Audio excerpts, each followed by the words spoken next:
All right, we are back live this morning at Great Harvest Bread Company. It is our annual radiothon for the Pitt Greenville Crime Stoppers. So if you want to make a donation, I don't know, Scott's totaling up. We've already had folks come in and donate this morning. And, of course, the phone lines are open. We got Richard Allsbrook and others back at the station manning the switchboard this morning. If you want to call and make a donation that way, it's make a pledge, 252-561-8255. 252-561-8255. If you have my cell phone,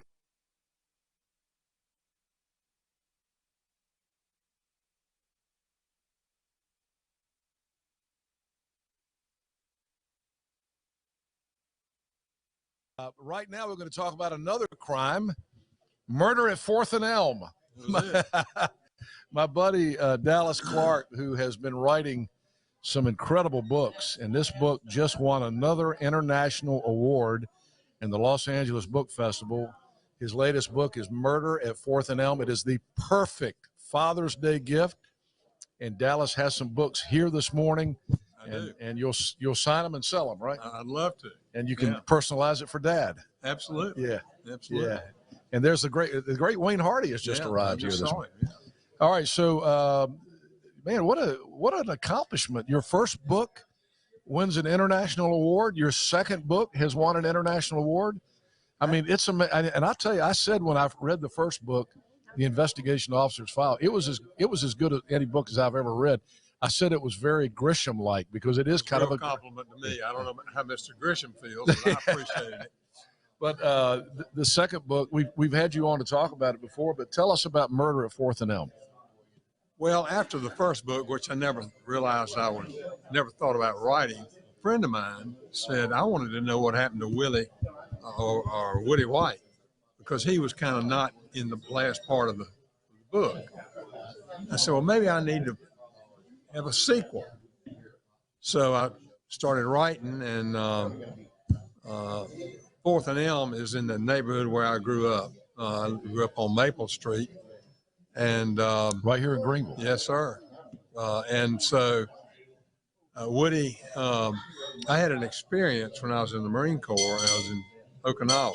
Let me stop you for a second. We should say that Woody, the fictional character in these books, Woody White, is loosely based on your experience as a Marine Corps judge advocate, right? Well, yeah, lawyer, yeah. Is that incorrect, judge advocate? Actually, they don't have a judge advocate corps. Everybody in the Marine Corps, I think it's interesting. If you want to be an officer, you got to go to OCS. Okay. You get through OCS, you either you're a grunt or infantry leader, or you're a pilot. And I can't fly, so I went the grunt route. And then once you get to a duty station, they assign you an MOS, a military occupational specialty, in your area of expertise.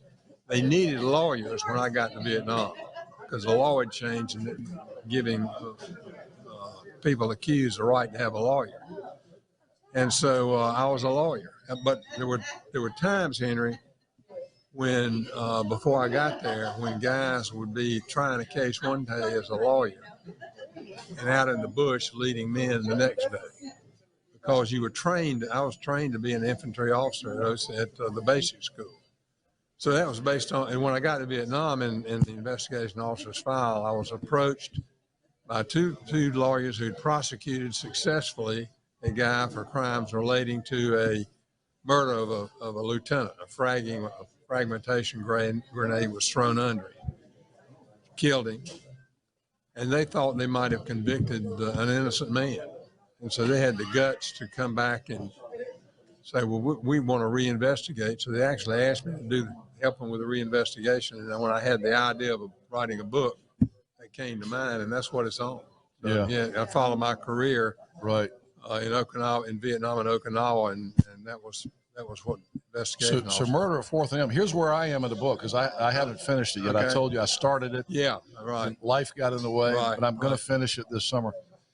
You get sent home because your life's in danger. Right. And you come back to Greenville. Right. And they find out you're in Greenville down at Cherry Point, and they want you to investigate some stuff down at Cherry Point.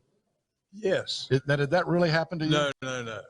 When I got to Cherry Point, they sent me to military judge school, and so I didn't have any trial responsibilities there. But that's in the book too. And then I did have an illness that I dodged a big bullet thanks to Dr. Bob Shaw. That's in there, so that's kind of based on my real life. One of my golfing buddies, by the way. He's a great guy. Yeah, really good. If he hadn't done one little thing, I would be under Bermuda grass right now. Oh wow. But anyway, so I just kind of came up with the idea of somebody getting a headshot while they're jogging. I saw that on TV. There was a guy in Mexico, a lawyer, who was running, and somebody ran up behind him, popped him right in the head. Mm. And it was brutal looking at, but it was good stuff for a novel. So that's kind of So that's the murder that took place at 4th and Elm. Absolutely. Yeah. All right. How is the book doing?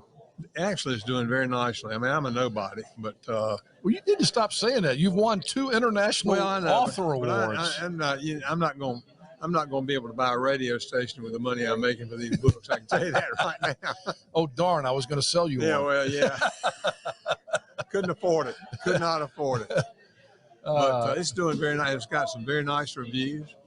One of the things I didn't know that happens, people can write reviews in Amazon. You wrote a really nice review for you said it was Grisham-like. From the heart. I know it. Well, I would expect from that. the heart. Yeah. But it's turned out very nicely. It really has. So it's Murder at 4th and Elm, and you're going to be signing them here this morning. I'd love to. And I can't think of a better Father's Day gift. You're going to be here till 9 o'clock. You'll probably stay till after 9 if people keep coming, right? So if the books are here, I'm here. Yeah. Do you have the original book, the investigation officer file? I got copies of both. So come by here and meet Dallas in person, and he will sign one of these books for you. He'll be delighted to. Yeah. And I feel safe. All these police officers. Can you believe it? They're packing heat. I was asking them if they'd solved the murder of 4th and Elm. So I won't ask how the murder gets solved. You got to read it. I'm going to read it to find out. And for $20, anybody that wants to know can find out. Yeah. So come by this morning, make a donation to Crime Stoppers, and get one of Dallas's books, and he's going to be set up right over here. Tell him to buy the book first, and then the rest of the money can go to Crime Stoppers. There you go.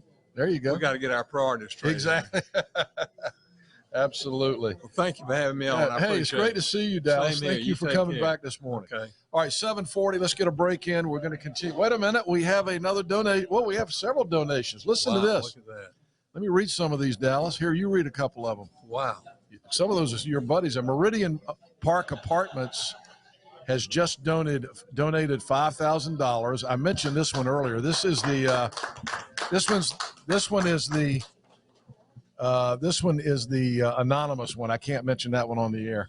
All right, what do you got there, Dallas? Well, you wouldn't be surprised. Grady White. Yes, Grady White. Smith, $1,000. Thank you to Carol, and Eddie probably doesn't know about it. Carol probably called it in. she's a really smart lady. Oh my Lord, I love Carol. Yeah, Chris Carroll. What am I calling Carol for? And Farm Bureau Bill King, $1,200. $1,200 for Farm Bureau. How much you got so far? I don't know. How much we got so far? 7,600. All right, we're halfway there, and we've only been on the air for less than 30 minutes. Well, if I sell all my books, I'll make a donation. There you go. Thank you, Andrew. Call us at the station, 252-561-8255, or come by and make a donation. It's our annual radiothon for Pitt Greenville Crime Stoppers. All right, when we come back, international movie star Sheriff Paula Nance. Did you watch that TV thing last? I didn't see it. What was it? She was on she's going to be on national television for like the next 15 weeks. For what reason? I'm going to ask her if she wants to. She might not want to talk about it. It was kind of brutal. I don't know. We're going to ask her about it. So Paula Nance is coming up next. We'll be right back. Stay with us. We're live at Great Harvest. Come see us.